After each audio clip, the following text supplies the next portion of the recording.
Okay, well, welcome. Thank you so much. Want to, of course, thank the governor's office for allowing us to use his press room. And thank you all, members of the media, for being here, my friends and colleagues and local leaders who are on the stage with me and also in the audience. Thank you so much for being here. I'm going to give you a little bit of an intro. I'm going to make a few comments myself. Then you'll hear from a few of the people behind me, and then I will close us out and we'll take a few questions, and you can feel free to direct those questions at whoever you want. We'll each only be speaking for a few minutes, and rather than having everyone do intros, I will tell you the speaking order now.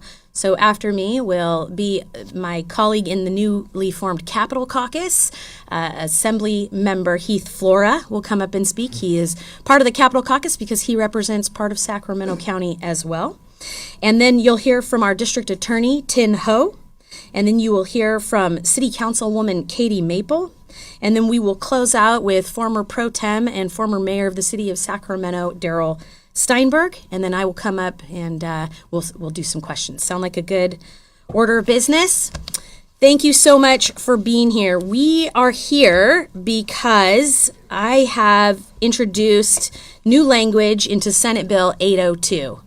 And the language is aggressive. I will acknowledge that from the outset. If you were trying to win a popularity contest amongst local elected officials, you would not do this. So that's my first piece of advice. This is not intended to make me popular or cool in the region, but rather to build off of the 15 years of experience that my eyes have seen and my heart and mind have experienced in service to the greater Sacramento region.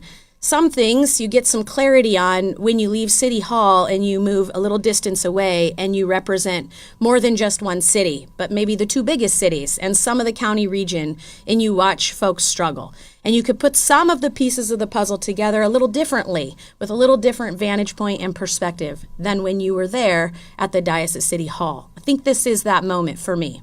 In 15 years, I cannot begin to tell you how many county city 2x2s, 4x4s. I've seen 2 10-year plans to end homelessness, both predating the mayor behind me, who's the previous mayor, by the way, at this point. So obviously those 2 10 years have come and gone, and very little has changed. We have moved things from one organization to another. We've had very public fights. Many of you have covered those very public fights. And we have had some peaks. There have been some moments of success. I would argue they could be attributed to strong personalities and individuals, some of whom are on this stage, who have done really aggressive things too, to push for change for Sacramento. But outside of those peaks, we have mostly experienced valleys in addressing homelessness in the city of Sacramento. And we are falling woefully behind in affordable housing by the hundreds and hundreds of units each year. And there is only one pathway forward, and that is regionalization. If we do not work together, if we continue to be in silos, if we fear collaboration, we will not garner success. I'm convinced of this. Everyone knows that we need to work together, but at the local level, and let me be very clear, I do not begrudge any of my colleagues this feeling. It's hard to let go of something that you want to control. Here is what I would like you to understand. SB 802 does not decide for the cities and the counties what the answer should be. Rather, it forces them to work together. It creates a joint powers authority. It stands down the Sacramento Housing and Redevelopment Agency and puts in its place a successor agency that covers both housing and homelessness. This would be the first in the state. Why? Because they are the HUD entity, because they are the housing agency, because they provide gap funding for projects, and because they would now be responsible for homelessness instead of being brought in afterwards, after the decisions are made. So often the arguments happen between the cities and the county as to who will provide what and where and when. This takes that away. Right now, the Sacramento Housing and Redevelopment Agency, which has 200 employees who are all experts in housing, answers to 3 boards. 3 boards, a public board, the Sacramento County, and the City of Sacramento. They're not joined. They're 3 separate boards that meet separately and give separate direction. That doesn't work. We're going to stand that all down and create one Joint Powers Authority board that will have members of the Sacramento County Board of Supervisors, members of the Sacramento City Council, members from Elk Grove City and the cities of Folsom, Rancho Cordova, and Citrus Heights. And if another city passes 50,000, which is the number they need to be, then they too will get representation on this board. And until that time, they'll be represented by the County Board of Supervisors that will hold the seats. This should sound familiar to you because it is the exact same formulation we use for regional efforts on transportation. It is the exact same makeup of our Regional Transit Authority. Regionalization in Sacramento works. SACOG works. SMUD works. Our Library Authority works. Our Regional Transit Authority works. We have so many organizations that represent the whole by bringing members of these boards together. We know that system works. Why are we not applying it to our biggest and most persistent problem, which is housing and homelessness? I want to end with one thought here. I know this is a high hill to climb. I know there's a lot of fear involved, but what is the worst that could happen? The worst that could happen is at the end of the day, we create a Joint Powers Authority. We give the power to the elected officials who are appointed to that board, and they work together to make decisions on behalf of Sacramento. And then we have accountability. I have heard many say that regionalization is not the problem. Rather, resources are the problem. And if we just had more money, we could solve for this. I'd like to put that to rest right now. We did the math. We did the research. On homelessness alone, I'm not talking about housing dollars, I'm talking about dollars that came from the state of California and not federal dollars. State dollars in the last 5 years for homelessness to either the city of Sacramento, the Continuum of Care for Sacramento, or Sacramento County, $417.2 million. One more time, $417.2 million. That's No Place Like Home and HAP and a million other projects that have been put together and woven together by extraordinary leaders who found those dollars, by the way, and brought them back to the city and county. It hasn't worked because it's not a partnership. I submit to you that if we work together, we will do better. And that is why I have put 802 in motion. I am very excited to work on this bill with my colleagues and will obviously take their input as we move forward. Look forward to your questions, and we'll hand this off now to my Capitol Caucus friend and colleague, Assemblymember Heath Flora. Thank you, Senator. Got real tall with the little stool below me. Beth, thank you so much for coming. This is incredibly important. When Senator Ashby called about this, I got super excited about it, because the very definition of insanity is doing the same thing over and over again and expecting a different result. And we've seen this time and time again throughout the state when it comes to homelessness. Money is not the issue. We have given billions of dollars. We need to give it back to the locals to work together and get solutions that they know can work. And until we do that, we're going to have the same thing happening once again. So I'm excited about this. I think there's an opportunity right now to do something really, really good. Our constituents do not need to hear elected officials from Sacramento or locally telling them that everything's okay, everything's getting better, because all they have to do is walk outside and see it with their own two eyes. So through this measure, through 802, there's an opportunity to do something different, something new. And we as government officials, as elected officials, it's our job, if things aren't working, to reevaluate. And 802 is part of that, and I'm just simply proud to be a small portion of that. And I'll hand it over to our colleagues.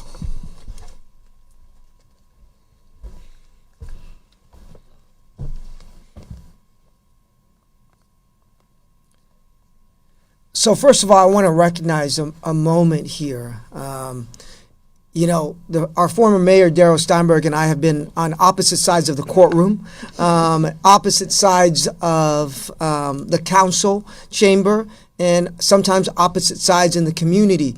But the fact that we're both here together, it is a testament to our democracy. That people who disagree from time to time on varying issues can come together and have serious discussions, open discussions about how to better move our community in the right direction. So I wanted to take a moment and recognize that, and the fact that State Senator Angelique Ashby brought us here together today. And I welcome the opportunity to be here with him. What I will say is this. First of all, I want to thank Senator Ashby for her leadership. While I'm still evaluating the language in the bill, what I can tell you is that I endorse Senator Ashby. I endorse Senator Ashby's attempts and struggle to try to deal with our unhoused crisis. I endorse the fact that we must look at and evaluate the very principle of trying to collaborate regionally and together while also balancing local autonomy, that we must move forward in regards to accountability. Accountability and transparency, and making sure that we are good stewards of that $400 and something million, that we are good stewards in regards to our unhoused brothers and sisters on the streets and those businesses and community members that are affected by the unhoused crisis. This is the beginning of a very serious conversation, and I expect that conversation to continue. And I am honored to be with Senator Ashby and moving in that direction, and the people up on this stage to try to find solutions from both the county, from both the city, and from both a regional area. We've made great strides in the last several years with dealing with our unhoused crisis in the city, in the county, but there is always room to move forward, and that's what we are trying to do today. And so with that, thank you very much, and I'm going to turn it over to, I believe, our council member Maple. Thank you. Good morning. So if you ask anyone in Sacramento what matters most right now, they will tell you homelessness. And I think all of us up here and those who are elected officials from around the region can tell you that as they talk to their communities and their constituents. We see it in every part of the city and the county. We hear it from residents, from business owners, service providers, and most importantly, from the people who are living it every single day on our streets. And the truth is that people want to see real solutions, and they want to see us working together to get there. Right now, we do not have a coordinated regional system that meets the scale of this challenge. In fact, the last time that the city and the county of Sacramento held a joint public meeting on homelessness was almost 8 years ago. And that's far too long for an issue that impacts thousands of lives. Each person experiencing homelessness has a different story. For some, it's mental health. For others, it's losing a job, a medical crisis, or being priced out of housing. But no matter the reason, everyone needs the same thing to move forward, and that's a roof over their head. We have to stop treating homelessness and housing like separate issues. The only way to solve the crisis is to build a true continuum of care, from outreach to shelter to permanent housing. That means cities and counties working together, not separately. It means coordinating planning, sharing resources, and following a clear mission together. That's what Senate Bill 802, introduced by Senator Angelique Ashby, is all about. It creates the Sacramento Area Housing and Homelessness Agency, a new regional agency that will bring together the largest cities and the county together to align our efforts, pool our resources, and move together with one strategy. When we work together, we can build housing faster, we can connect people to services sooner, and bring more state and federal funding to the table. We can also better support programs like Care Court and make it easier to move people directly from the streets into housing. And when we do that, we can start to imagine a Sacramento where thousands of people are no longer living outside. A Sacramento where families don't spend days, weeks, or months on wait lists. A Sacramento where every person who's ready for help is met with an open door and not a dead end. So as my father would always say, anything worth doing ain't easy. This is a vision of a better, more compassionate Sacramento that does not have people living and dying on our streets. And I know it is possible, but we do have to think big and act together. And that's exactly what this legislation does. And I just really want to thank Senator Ashby for her leadership on this. It's going to be tough, but as one of my dear friends and mentors, Daryl Steinberg, says, sometimes you have to ruffle some feathers to get things done, and I think that's what we're doing here. And so I look forward to working with our partners and getting this big project done. And I'd like to introduce our former mayor, Daryl Steinberg. Thank you. Thank you, Councilmember Maple. And thank you, Senator Ashby, for your leadership. Councilmember Kaplan, thank you for being here. Assemblymember Flores, nice to see you. And District Attorney Ho, thank you for your important words, because there are no permanent adversaries in politics. At least there shouldn't be. The fact that you and I have tussled a little bit and we're on this stage together, I do think speaks volumes to why this is the right direction and the right thing to do. And as for me, I don't come back to the Capitol that much. I had a great experience here, and so I really pick and choose when I come back. And I'm here today. And I'm here today because this is one of the most important bills for the future of our county and our region. Our community has made real progress on homelessness. I do think it is important to acknowledge that. In our last point in time count, we achieved a major reduction in unsheltered homelessness, 41%. That progress, in fairness to our county partners, was elevated by a partnership agreement between the city and the county that improved coordination and results. But as the one who helped, because I didn't do it alone, lead that advance, it was an important start, but it was not nearly enough. When it comes to homelessness, the county and all cities in the county make separate decisions on strategies, on sites, on services, and on enforcement, even though the problem obviously knows no artificial boundaries. Why is that good for the public?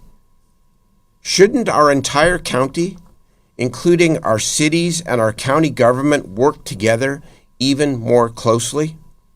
Senator Ashby's bold move, and it is a bold move, and I'll tell you, this is the reason to run for the legislature, to do bills like this.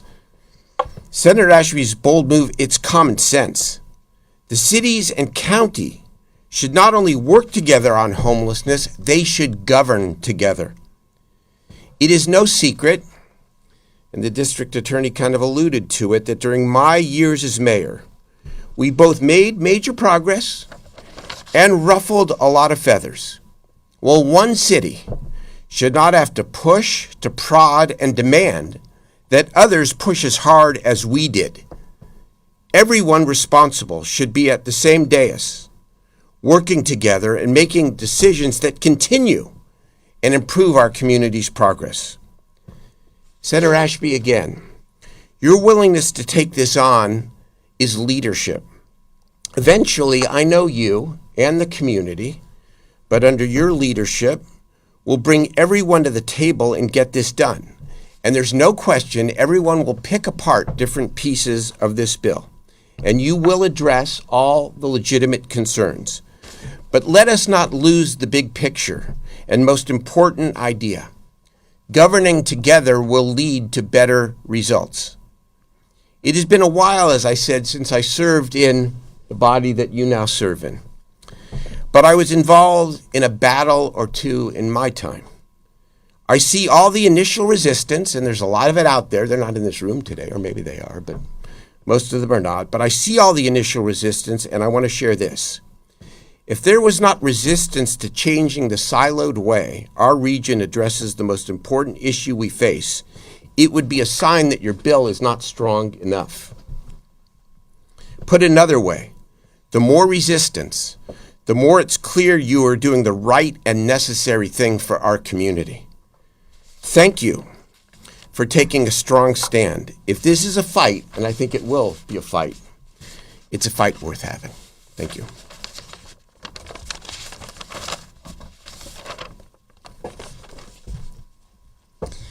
He's a tough act to follow in every way in life, and it has been my lot in life many times over. But I thank you so much for being here, all of you for being here. It's incredibly important, and I want to do a shout out here to my councilwoman, Lisa Kaplan. Thank you for showing your support by standing with us today.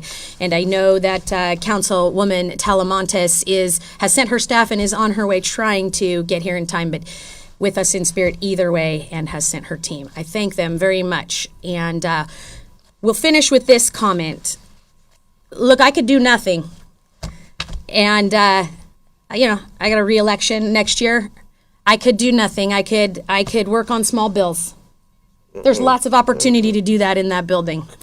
But what would be the point? Then why am I here? I have a great family at home, kids, husband. I don't need to waste my time. I want to swing for the fences for Sacramento. And this is me stepping to bat. And I am telling you in what I have learned in my time, absent this kind of big move, nothing will change. Things will stay the same. I watched many gifted leaders try and try and try. But this is not about giving power to me or to the former mayor or to the DA. It's about consolidating power in the already elected officials who already serve us and giving them the power to control who's in charge and how we move forward and consolidate their dollars. If you don't think this will work, then you have to believe that we're better separate and siloed than we are together. I thank you for being here and listening, and we'll open it up for questions if any of you have any. And if not, we'll assume we were just brilliant. So, yeah. I am seeing all of your faces up there. I can't help but notice that a representative from the county is missing. I think it's pretty obvious that the county is going to have some pushback on this, and I'm wondering, you hear the words accountability and transparency, but how do you plan to hold the county to account, to work with everybody else on this JPA? How do you plan to get them to the table and to do the work that's necessary? Yeah. First of all, thank you for being here, Ms. Epley, and thank you for your tenacity in covering this issue for years and really trying to make sure that people in Sacramento understand that there's a problem and that we're not doing everything we can in our power to coordinate to work on it. So I appreciate you being here, and I appreciate your work, particularly you and the B. Second of all, I need to just say this out loud. It's incredibly brave for the district attorney to be here for the exact reason that you just said, because there is no county supervisor standing behind me to provide him cover, and he's a county representative. I can't begin to tell you how full my heart is and how grateful I am to him for being willing to stand on this stage with us. And I know he's still reviewing the bill, and I know there may be things he'll have questions about and that he'll ask me to work on. But the fact is that he has taken actions in his own career and taken actions by being here today to say, look, it's undeniable that something has to change. So let's work together on that. Will the county push back? Of course. Of course they will. Look, change is hard. And right now, the county holds a lot of the cards. Of the $417 million that I told you that we have garnered in this region, and the lion's share of that has gone to the county. And the county has done some good things. Let me tell you one thing. Do you know who the first person to do a Project Home Key was? Long before Home Key ever existed. No state funding involved. Just one board of supervisor who thought it would be a good idea to transition a hotel and help people who are homeless. And it was long ago. Susan Peters. That's where I got the idea. It was her idea. First person I know of to do that in the state. Amazing. They have done good work. But we have to do good work together. Because otherwise, we're doing good work in multiple different directions with not enough resources, not enough partnership, and nothing coordinated. I know one thing you know, Ms. Epley, is that we can even build a great program. Let's say, for example, in Councilwoman Talamontes' district, where she very carefully oversees a homeless project that is meant to be for women and children. And we stood that up in the city, and we were all very proud, right? But we don't control the coordinated entry to it. It's not controlled by the city. In fact, no one up here can do anything about who gets placed. We wanted to protect women and children, but there are people who have been placed there that work counter to that. This fixes that. This changes it. It puts all of those pieces together. All of these pieces that are floating out there would be unified. My pledge to every member of the County Board of Supervisors is that my door is open, my mind is open. The legislative process is one where you work on the bill together. I don't think it'll look exactly like this at the finish line. I won't dilute it, but I am willing to hear their concerns, and I am willing to try to make changes to this that they can live with, that get us going in the right direction, because this is too important to just turn our backs away. And I will say this to every media outlet, because over the next few weeks you may hear scare tactics, because that is what we always hear when we start talking about homelessness. Will this bill mean that bad things will happen in my community that I won't have control over and my electeds won't have control over? None of that is true. All this does is take the power from multiple entities, put it in one. The people from those entities get appointed to this one, and they still have control. No fear tactics, no scares. It's the same people in charge of those resources. I fully expect the county to be a part of the conversation, a part of the dialogue, and I hope to win their trust and support by the end. But if I don't, this train is on the tracks and moving forward. Mm-hmm. Other questions? Oh, I'm sorry. Before we move on, the district attorney would like to make a comment on that too.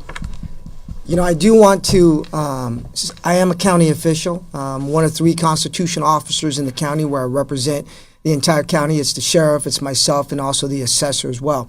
And what I would say about this is when we talk about the unhoused crisis, we talk about, from my standpoint, a public safety matter, a public safety for the individuals that are living on the streets and for the rest of the community. And that's why I'm here today. I'm also here today because it's an important conversation to start in regards to collaboration. What I can tell you is this, is that I've had discussions with the Board of Supervisors, and they've had discussions with those that are on the stage about whether it's this bill or whether it's about collaboration or whether it's about engagement over the last decade, if not more, on this. And I can tell you that, and I'm not going to in any way demonize one side or the other. I know that the city has made great strides in the last year and a half, and I applaud them for that. We've been in discussions, and I've seen efforts with the city attorney's office. I've seen efforts on leadership there. I've also seen on the county side, and frankly, sometimes they don't get the credit for creating tiny homes down on Stockton Boulevard in the south area, where I see that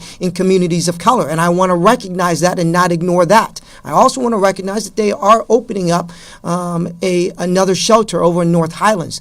And this is a discussion, and I am sure, as always, that members of the Board of Supervisors, members of the county, including myself, will continue to be engaged and have discussions about this bill. This isn't an end, and whether somebody is here or not here, the conversation will continue to happen on all levels. And I think that's important to recognize, that there will be conversations, there has been, and there will continue to be conversations from the county, from the city, all of us talking about it. And that's important. So I do want to emphasize that as well. But thank you very much. I just had one thing as well. Don't want to digress too much into the principles of governance, but this is really the secret of what, and the real story of what goes on in local government.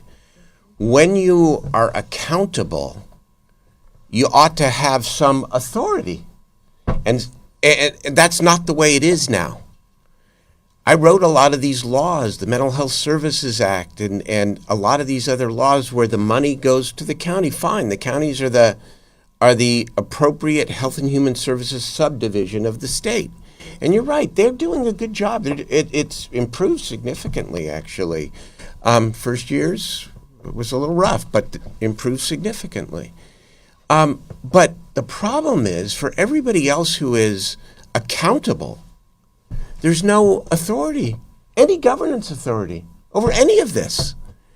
And that not only is frustrating, but it also does not achieve the result that we all want to see.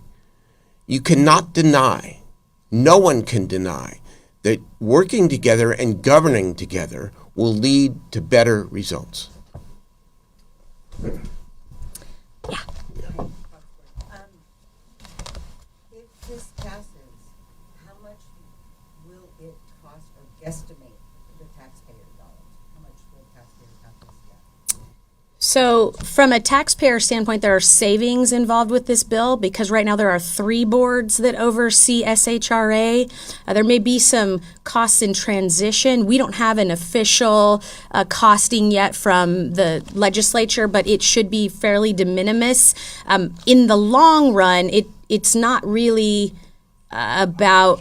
The only cost would really be the change of governance component, where the bill calls for LAFCO, by the way, to oversee that restructure, but it should be very small, and in the end will provide savings to taxpayers because you're not having 3 boards that oversee one entity and you're consolidating resources. And I think, as these people behind me would say to you, in the end also, you'll see a lot of better utilization of the dollars that have already been expended. In other words, we're sending over $400 million to Sacramento County, city, continuum of care. Some of those things are duplicate services, and we wouldn't need those duplications. There are also multiple organizations inside of each of these cities or counties doing similar work where we may be able to consolidate and find additional savings. So in the long run, a consolidation provides savings. In the short term, there may be some expense in actually setting up that agency. I did see another question back there. Go ahead. Yeah, no, Anderson, Fox 40 News. I was just curious where this bill is in terms of the legislation right now, where it's kind of at right now, and what's next in that process. Yeah, so obviously I added language to a bill. I was already working on a bill that was in the housing and homelessness space. The bill originally was talking about prioritizing services to vulnerable populations, women and children, foster youth. That piece of the bill remains intact. It's a fairly modest component to the bill, and now this becomes the primary component of the bill. The bill is already obviously been presented in its previous form, but when you add something this significant new to a bill, it still will have to go back through all of those processes again. So basically we'll just do the assembly side first, and then it will come back to the Senate and have to go through the same committees. My guess is that we will make visits to housing and to local government, but those are just my guesses. Yes. Advertisement, Capital Weekly. I'm curious, this is such a big lift. Why is this coming so late in the legislative session? And is there still a chance this could be made into a 2-year bill?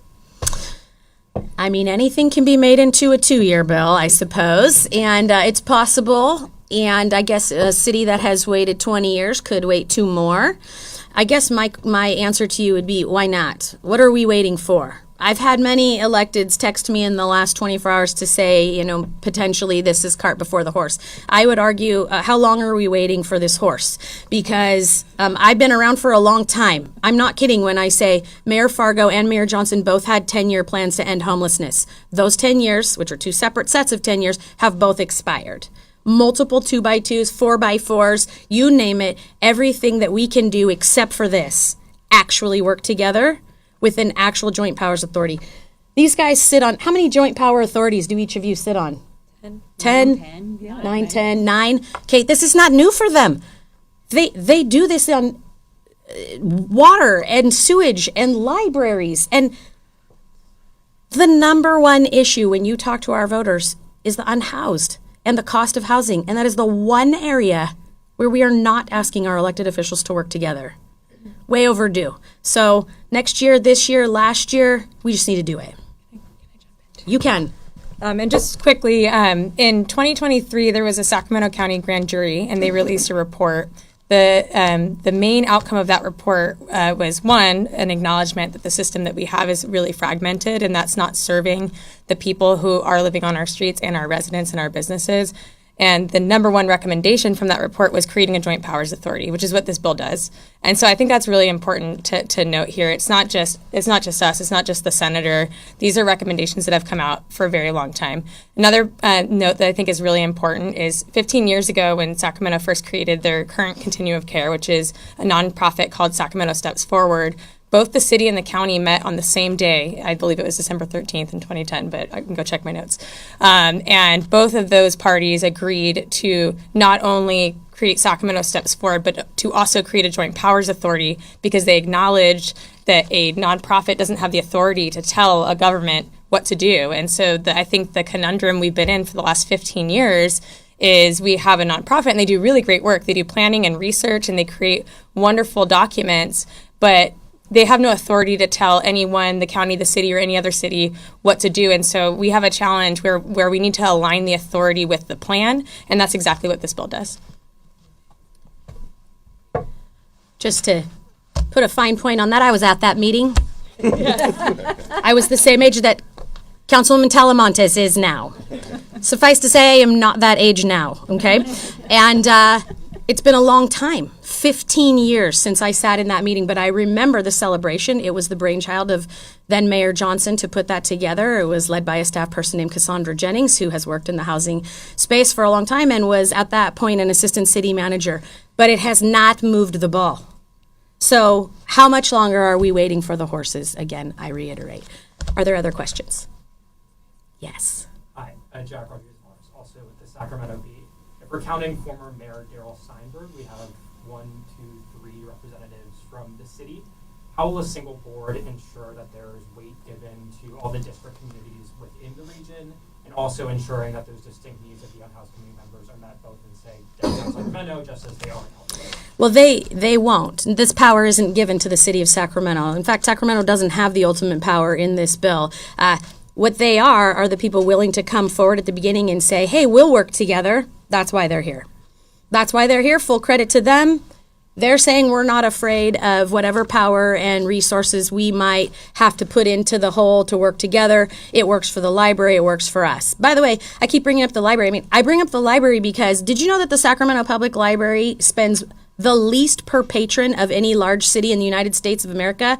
In 2020, I had to go to Nashville to accept an award on behalf of the Sacramento Public Library because they were named the National Library of the Year.